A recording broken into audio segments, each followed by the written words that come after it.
इस शो के आखिरी एपिसोड में आइए शास्त्री जी से आगे का किस्सा सुनते हैं। श्री दामा के श्राप के 100 वर्ष पूरे होते ही राधा ने निर्णय लिया कि वो द्वारका जाकर कृष्ण से मिलेंगी। उनकी सखियों में से एक ने कहा, राधा, हम तुम्हें अकेले नहीं जाने देंगे, हम सब तुम्हारे साथ जाएंगे। मगर राधा ने ना में सिर हिलाते हुए उनसे कहा, नहीं, मैं कृष्ण से अकेले मिलने जाऊंगी। ये यात्रा सिर्फ मेरी है, मेरी वजह से तुम अपने घर परिवार को मत छोड़ो। आगे का रास्ता मुझे अकेले ही तय करना होगा। और फिर एक दिन सुबह सवेरे ही राधा किसी को बिना बताए द्वारका जाने के लिए निकल गईं। सफेद साड़ी में एक योगिनी की तरह वो इस यात्रा पर निकली थी। जब थक जाती तो किसी मंदिर में रुककर विश्राम कर लेती। इस तरह चलते चलते वो सिद्धाश्रम पहुंच गईं। उन्होंने कुछ समय वहीं ठहरने का निश्चय किया। वो प्रतिदिन वहां के पवित्र जल में स्नान करती और फिर दिन भर कृष्ण के ध्यान में बैठी रहती।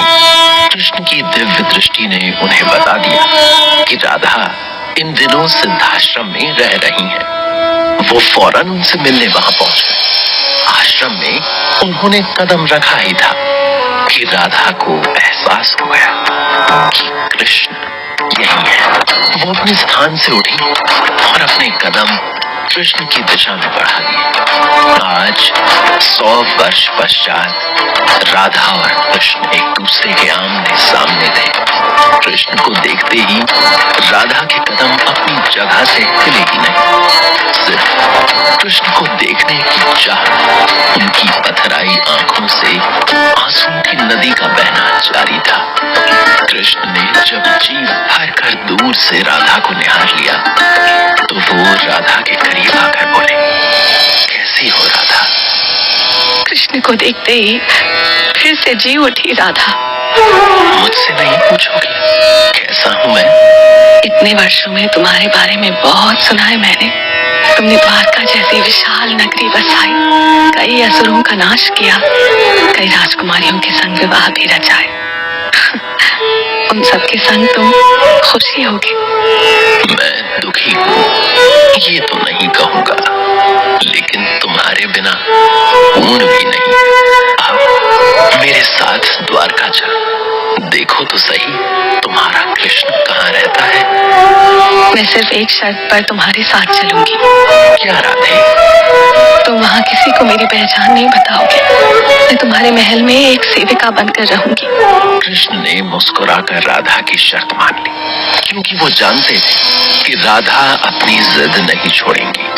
द्वारका में राधा दिन भर सभी सेविकाओं के साथ महल के काम काज में व्यस्त रहती और रात में कृष्ण के ध्यान में। बीच में कभी कृष्ण की झलक दिख जाती तो बस उन्हें निहारती रहती। एक दिन कृष्ण उनसे मिलने आए। राधा, तुम हमेशा महल के काम काज में व्यस्त रहती हो। मैं तुम्हें यहाँ इसलिए तो नहीं लाया था। मेरे साथ भी तुम कोई बात नहीं करती। क्या हो गया है तुम्हें? इस बारे में मैं भी बहुत समय से सोच रही हूँ कृष्ण। जब मैं तुमसे दूर होती हूँ तो तुम्हारे लिए तड़पती हूँ, लेकिन अब जब तुम मेरे इतने पास हो, मेरे पास तुमसे कहने को कुछ नहीं है। तुम्हारी सम्मुखता से अधिक मुझे तुम्हारे ध्यान में सुख मिलता है। तुमसे मेरा प्रेम तुम्हारे मेरे सामने होने या ना होने पर निर्भर नहीं रहा। विरह की वेदना में जलकर मैं तुम्हें खो देने के हर भय से मुक्त हो गई।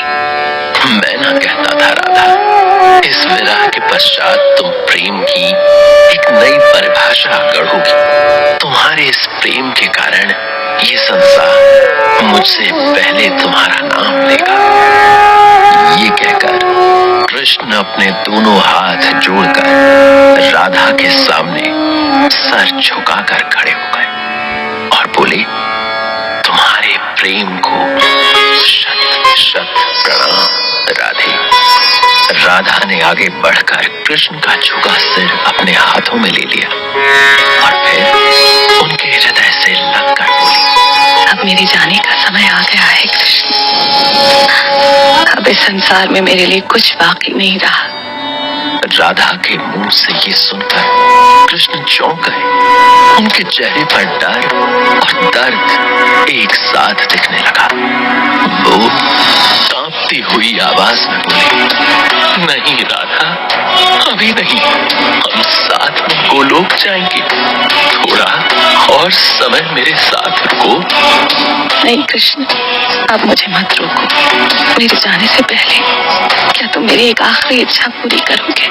कृष्ण ने राधा के दोनों हाथों को अपने हाथों में लिया और रोते हुए बोले, बोलो राधा, क्या तुम मेरे लिए आखिरी बार अपनी बांसुरी बजाओगे?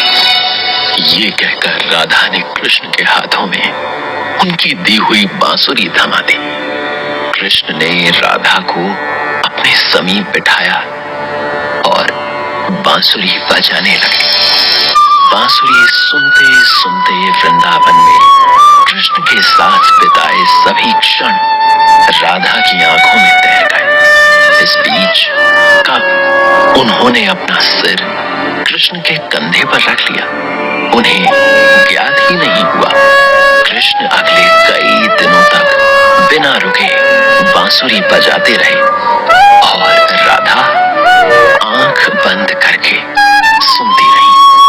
कृष्ण की बांसुरी सुनकर उनकी सभी पत्नियां भी वहां पहुंच गई थीं। वो विस्मित नजरों से राधा और कृष्ण को साथ में खोए हुए देख रही थीं। फिर एक दिन कृष्ण बांसुरी बजाते बजाते रुक गए। पहले उन्होंने राधा का सिर अपनी गोद में रखकर अपने हाथों से उसका माथा सहलाया और फिर राधा से बोले, बस थोड़ा सा और इंतजार राधे, मैं जल्द तुमसे गोलोक में मिलूंगा। द्वारका के खत्म होने का समय नजदीक ही है और मृत्यु का भी। ये कहकर कृष्ण ने अपनी बांसुरी तोड़ दी और फिर 2 बार राधा का नाम पुकारा, राधे राधे।